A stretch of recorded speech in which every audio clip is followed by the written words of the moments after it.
tiba-tiba dipenuhi dengan Roh Kudus, kita bisa berbahasa Papua, bahasa Ambon, bahasa Inggris, bahasa apa saja. Kita bisa lakukan itu. Kenapa? Karena kita dipenuhi dengan Roh Kudus. Dan kita tahu bahwa Bapak Ibu saudara-saudari jemaat Tuhan, Roh Kudus adalah pribadi Allah yang ketiga, Tritunggal. Kita bisa lihat kalau anak teologi dia tahu tentang mata kuliah yang bernama pneumatologi. Kita akan belajar di sana tentang pneumatologi. Kita akan tahu peran Roh Kudus itu bagaimana.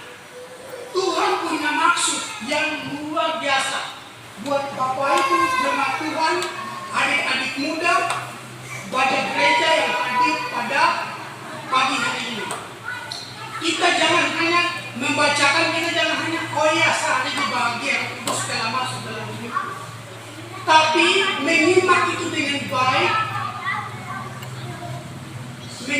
dengan baik, dan bilang sama Tuhan, apa maksud Tuhan kirimkan Roh Kudus buat Tuhan?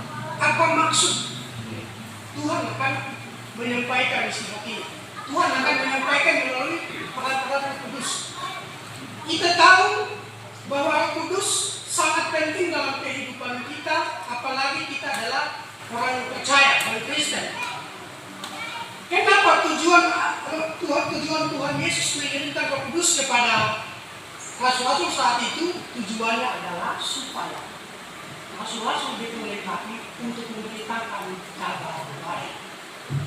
Itu tujuan Tuhan Yesus memberikan Roh Kudus kepada rasul-rasul dan kita saat ini. Tanpa Roh Kudus, tanpa pribadi Allah yang ketiga, kita tidak mampu berbuat apa-apa. Tidak ada apa-apanya. It's okay kita ganteng, it's okay kita punya apa-apa. Tapi kalau Roh Kudus tidak menuntun kita tidak punya apa-apanya. Saat ini kita pulang, kita renungi firman ini dengan baik. Apa maksud Tuhan? Saya tidak layak di hadapanmu. Festus ini tidak layak. Festus punya banyak dosa, kesalahan, perkataan, perbuatan selalu saja Festus lakukan. Tapi Tuhan bilang apa?